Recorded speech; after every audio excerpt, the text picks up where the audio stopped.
Qancha ko'p ochiqlik bo'lsa, ommaviy axborot vositalari odamlarimizga haqiqiy muammolarni qancha ko'p yetkazsa, men rahbar sifatida ulardan minnatdor bo'laman. Shavkat Mirziyoyev.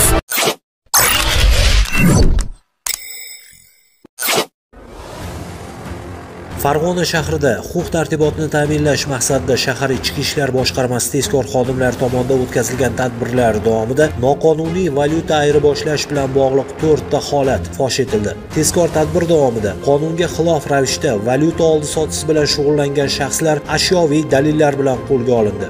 Rasmiylashtirilgan hujjatlar jinoyat ishlari bo'yicha Farg'ona shahar sudida ko'rib chiqildi. Sud jarayonida huquqbuzarlar qilmishiga to'liq iqror bo'lib, o'z xatti-harakatlaridan pushaymon ekanliklarini bildirdilar.